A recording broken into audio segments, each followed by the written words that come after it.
What a sight! I wish there was video of this, like of that show. If you had it recorded. Oh my God! When I was doing this record, there's two songs, "Broken Heart," "Hard Rock Woman," which was my first single.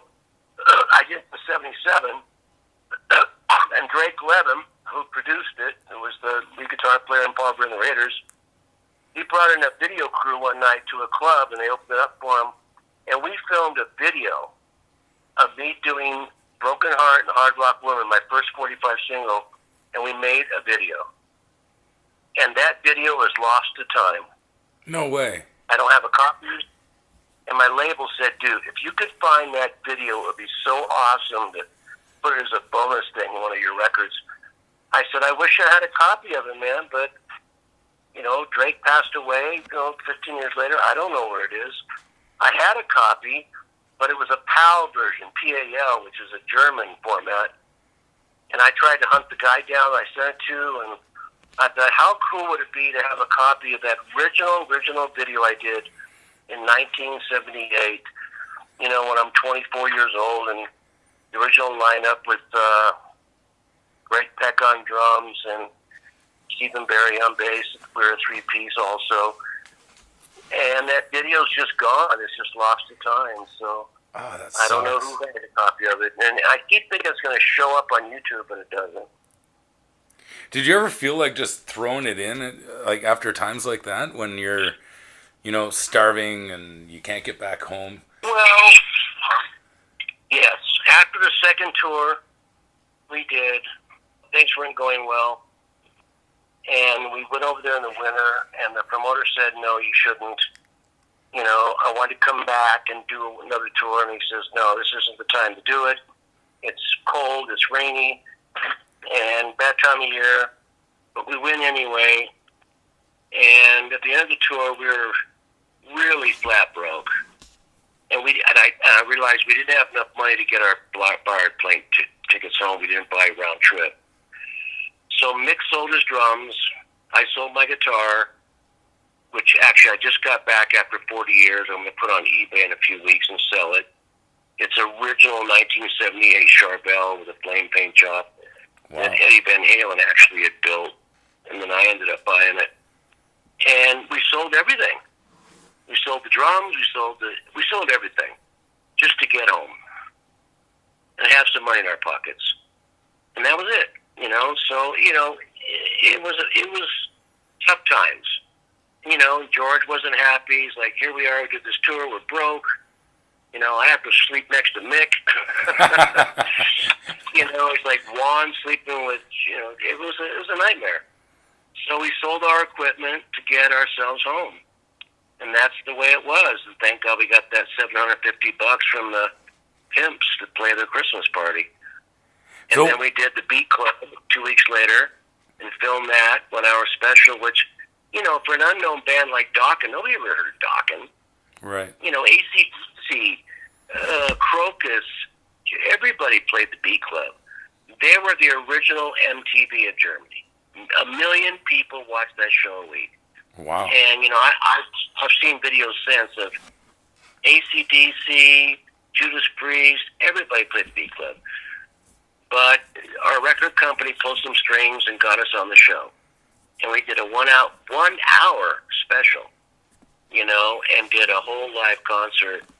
And nobody knew who the hell we were. You could tell from the video there's only 50 people in the audience. So it wasn't like, 10 years later when we're doing American Bandstand and, all that stuff. But we did it, and that just launched the record in Germany, just started taking off. But we didn't have an American deal, and we came home, we still couldn't get a record deal. Nobody wanted to sign the band. They just said, nope, no thank you. What was the reasoning? I mean, if you were doing well in Germany, you think that there would be some kind of trade-off if someone signed you in America, right? No, yeah, I know the answer to that, because there's been so many videos and books and videos on YouTube about the Sunset Strip and Rainbow and the rock and roll scene, and everybody was happening. And what I say is that's bullshit. That didn't happen till the 82, 3, 4. When we came back from Germany, even before we left, I remember Van Halen. We were playing with Van Halen at the Starwood and the Whiskey. For some reason, we used to open up for them a lot for Van Halen. And they got their record deal in '77. I think the album came out in '78, and they took off. And everybody thought, great, this is it, man. We're all going to get a record deal. Didn't happen. And all of a sudden, the radio changed. No more rock and roll. It was all Devo and Depeche Mode and Blondie and the Knack. And not that I'm knocking those bands, but the whole LA scene went new wave. So rock was out. So then you had the division of a few rock clubs. You had New Wave, which was kicking ass in LA in '79 and '80, and then you had the punk scene. You had the Dickies and the Weasels and Black Flag, and they had their own following. So, we kind of got pushed aside. You got long hair, you're heavy, we don't want you. And it was all the Dickies and X and Black Flag, and then you had the New Wave scene. So that's one of the reasons I went to Germany. I'm like, this is not my kind of music. I'm going to Germany where they like Saxon and Judas Priest and Accept and Scorpions, and those bands weren't famous in America yet. Was Accept famous in Europe in the late '70s? Did they go back that far? Yeah, they were doing pretty good. Balls to the Wall came out in. That was funny. They did that right about the same time I was in the same studio. We were in Dieter Dirk Studios. It was Scorpions in one room, Accept in another room, us in another room. Rory Gallagher was there doing an album. Wow. And we were all in the same studio rooms. And that's why I was, Dieter said, do you want to sing some background vocals on the Scorpions album? Because, Klaus had surgery. And he didn't want to stress his voice. And I'm like, shit, yeah, man. I'll sing all the harmonies. But I just did the very, very, very high vocals. So what year was that? Blackout, like 80, 81. Really, eh? Huh.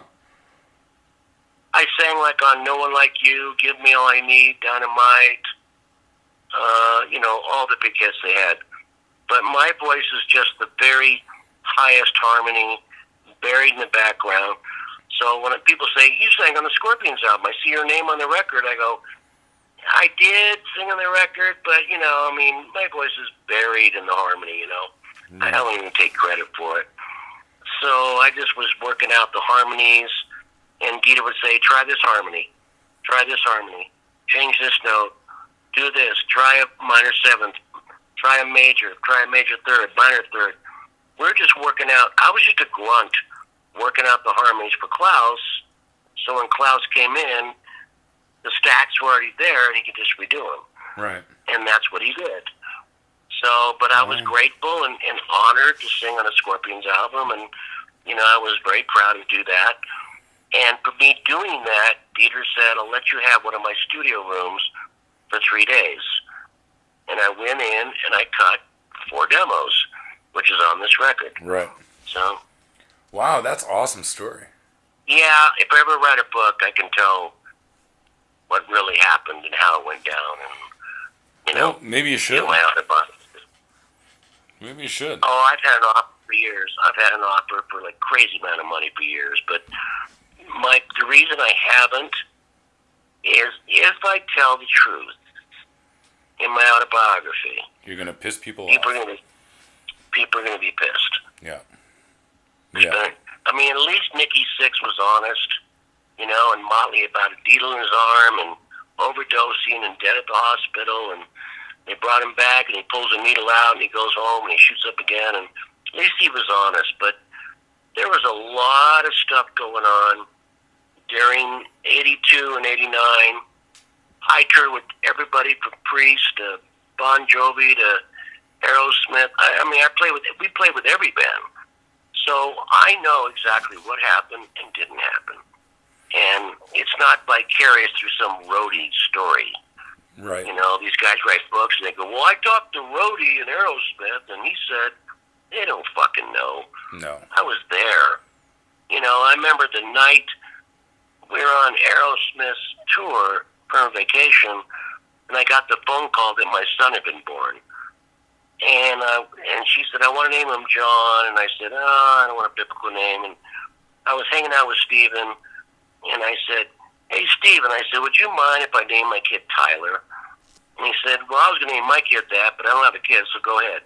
So I named my kid Tyler. So I named my son Tyler. Wow. And that's his name, because I was sitting in the dressing room when I got the phone call, and Steve and I were just talking, and I said, I'm going to name him Tyler.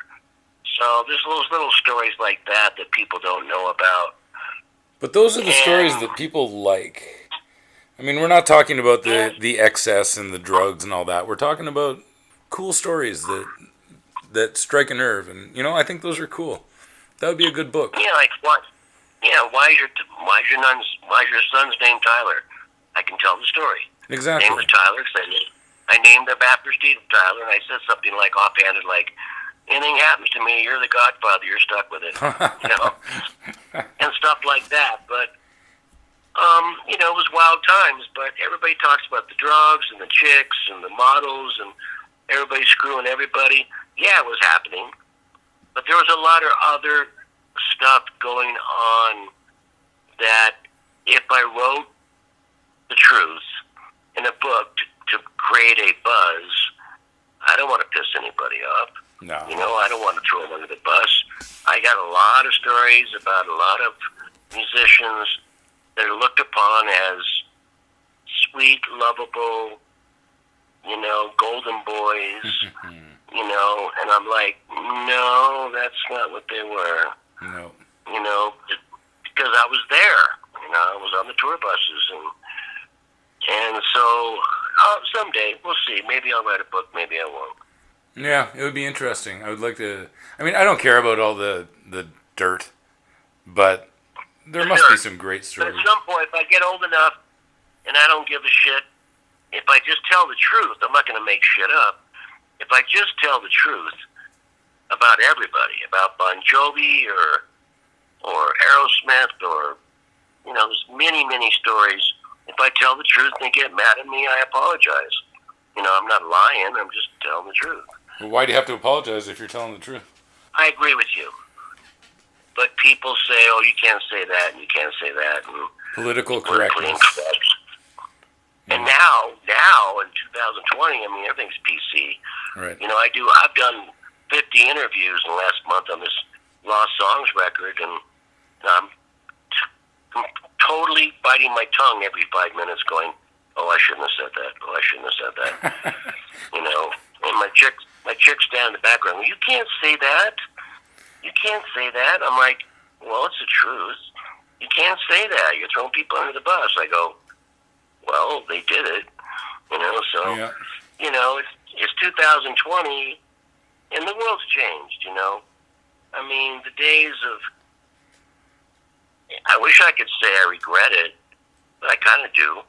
Of walking, I remember Steven Tyler and I walking backstage one night, and they had a thing called the green room where they took all the people they pulled out of the audience, and it was like runway models, Playboy bunnies, centerfolds, you know, strippers, hookers. I mean, the whole room was just filled with tens. The road crew would go out in the audience and pull them out of the audience, and they wouldn't pull any nines. They pulled, I mean, it was just beautiful, no nines allowed. They had to be tens. And it was just beautiful women in a room. And I'm like, oh my God. You know, it was like you just died and gone to heaven. And it was real, and it happened, and I won't go on beyond that, what happened after that. But, you know, everybody picked their poison. You know, who do you like? I like redheads, I like blondes, I like a brunette. And then we'd all, you know, go off and do our thing. But those days are over. And they've been over for 20 years. Yeah. Yeah, you can't the do that. girls show up now in baggy pants and a checkered shirt, and then we used to laugh about that because the chicks don't, the women don't dress up like they used to with their mini skirts and high heels and boobs hanging out. Those days are gone, man. Oh, for sure. You've been to concerts. I mean, yeah. When Nirvana and Soundgarden and Alice in Chains and Pearl Jam came out, all of a sudden it was dress down, just jeans, tennis shoes, t-shirts. Yeah. All that glam thing went out the window. Well, let me ask you a question, though. Why is it out of, you've mentioned new wave, punk, grunge, 80s metal. Why is it that 80s metal seems to be the only one that really is still popular these days, 40 years later, 35 years later? Honestly, it sounds egotistical, but I think all those bands like the Bon Jovis and the Aerosmiths and the Scorpions and the Dokkens and a million bands I can name, there were really good songs that stood the test of time. That's why, we just played last summer in Dokken, Germany, and we had 60,000 people. And I remember standing on stage, and everybody in the audience was singing the Dokken songs. 20-year-olds, 25-year-olds, that means there were 5 when I wrote these songs. 50-year-olds, 60-year-olds, they just liked Dokken. And I was like, this is so cool. And we played with Accept, and they knew all the Accept songs, and we played with Crocus, and we played with Judas Priest, and we're talking 40 years later, and 60,000 people knew our songs. And, I mean, I'm not knocking, there were some great songs. Come on, Nirvana. Oh my God, no, don't get me wrong. I love all that stuff, but it doesn't seem to have the lastability, if that's a word, that the 80s rock did. It didn't stand up. And I don't know why. I'm not dissing those bands. They wrote some great songs. Absolutely. And I personally think that those bands like Nirvana and Alice in Chains, when they came out, I think part of it was because the late 80s, all the bands, at least on the Hollywood scene, seemed to be more caring about their look instead of the songs. Their hair had to be bigger, their spandex had to be cooler, they had to be more glam rock. They're wearing mascara and eyeliner and, like Poison, a lot of those bands. But it wasn't as much about the music. It was about the look. Mm-hmm. And that seemed to take hold in L.A. I remember coming back from Germany and going, man, all the chicks look, we used to call them chicks with dicks, so. And I'm not knocking Poison. They wrote some cool songs. Absolutely. Every Rose Has Its Thorn is a brilliant song that Brett wrote, and they wrote some great songs. But for Dokken, we could have never written a song called Unskinny Bop Bop. It just wasn't in our brain. Right. I couldn't write a song. If I wrote a song called Unskinny Bop Bop, they would have took me out in the parking lot and beat the crap out of me. So, but it all got popular, and there was all these bands that was getting bigger hair, and the clothes were more outrageous. And I think it kind of was a reflection. I'm not going to blame anybody, but when David Lee Roth, came out with Van Halen, and he was more outrageous. I think that David changed the whole rock and roll landscape, because David came out with very gregarious, his clothes and his ass chaps with his ass hanging out, and he was very radical. And before Van Halen, singers just kind of stood there on a microphone and sang. And David changed it all. Right. He changed the whole landscape of what rock and roll is supposed to be. And David Lee Roth came on stage, you're like, is he really wearing a pair of chaps and his ass is hanging out? Holy shit. He was pretty wild, And he changed it all, and people took hold of that, and these Hollywood young kids tried to copy David and be more, I'm going to be more outrageous and bigger hair and more makeup and more outrageous. And you know, you got to, if you look back into the late 70s and you saw bands playing, basically the singer just stood there and sang and played guitar. Yeah. Me, I'm guilty. I'm guilty. I went on stage, I played my guitar, I sang. I wasn't doing backflips. I wasn't kicking my legs up in the air. I wasn't running around doing backflips. I just stood there and sang, you know? So I think that David had a lot to do with changing the landscape of what rock and roll is supposed to be, you know? And then there are the bands that held tight, like Ted Nugent, you know, who came out in his loincloth, you know, and swung across the stage on a rope in a loincloth and swang across the stage and, you know, jump off his amps 8 feet up, you know. That was Ted's thing. Yeah. And then we got Kiss. You got Kiss with all their crazy makeup and, and the fire and the blood. And so everything was changing all the time. My first big arena tour after Boys to Colt was Dio, the Last in Line tour, and he had dragons, and he had sphinxes, and laser beams, and pyrotechnics, and it was like, holy shit, you know? I mean, Ronnie had a huge production, and we just came out and played our show. We got 35 minutes, and we're off stage. Right. So do you think hair metal killed hair metal, or did grunge kill hair metal? And I hate to call it hair metal, but the way you're talking at the end of it, it just started getting crazier and crazier. I think hair metal killed hair metal. Yeah. Because everyone always blames the grunge scene. Well, look at Nirvana. What a genius album. You know, genius. Every song was great. Jeans, T-shirts. You know, very, you know, different lyrics. Not about, baby, I love you, I miss you so much, I'm so sad and blue. You know, Kurt wasn't singing about that. Right. And you had Alice in Chains and Soundgarden and Nirvana, you know, everybody. And Pro Jam, and their songs were more esoteric and more political, or talking about what's going on in their life. So I don't think everybody says, "Oh, grunge killed rock and roll." I think that's bullshit. I just think that the bands got so like all about the image and how cool their hair was and how tight their spandex was, and the songs were like, the songs are not important. Just mediocre songs, yeah. You know, they didn't put any blood, sweat, and tears into, you know, like Dokken did. You know, we used to write a song and rewrite it 3 or 4 times. You know, I'd write the song and rewrite it and rewrite it and rewrite it, trying to make it better and better and better and better.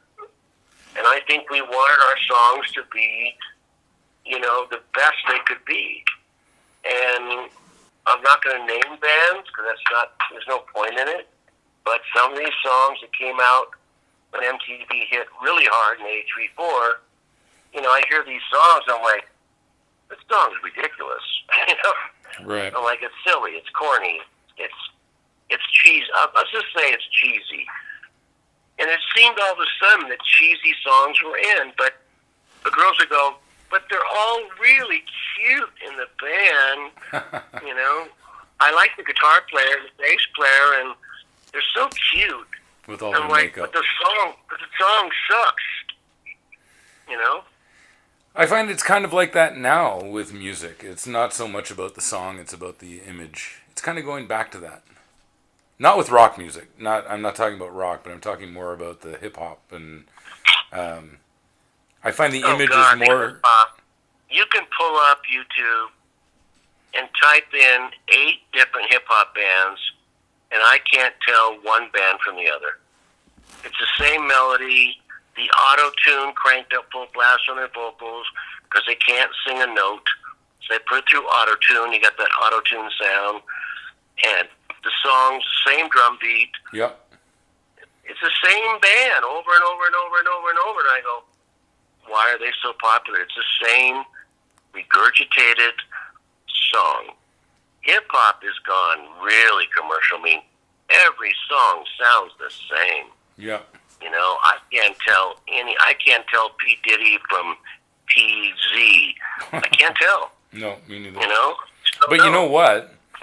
My daughter says the same thing about the music I listen to. Maybe it's that we just don't understand it. And she feels the same about rock and roll? Straight up? Well, my daughter grew up in Korea, and she's into K-pop, you know, the Korean pop music, which all sounds the exact same. I know all about it. We went to Korea 5 years ago and played a huge arena, and I can't remember the name of the girl. She was actually an actress on a popular TV show, and she had a band. She was a rock singer. She was really good. And we played, and you could hear crickets after each song, and she went on stage and everybody went crazy because it was a K-pop type of audience. Right. In Korea, you know, it's very, very, very popular. Yeah. You know, Thailand, China, Vietnam, India, K-pop is huge. It is. And that's not what I do. But then again, you know, I went to India 4 years ago. I was doing like a little around-the-world vacation, and I got to India, and I wanted to see the Taj Mahal and go to Bombay and all these places, and I'm tripping around, you know, India, and they'd say, "Oh, you a musician?" "Yes." And they'd always say the same thing: taxi driver or the doorman. "Do you know a firehouse?" "Yes." "I know Firehouse." "Oh, we love Firehouse."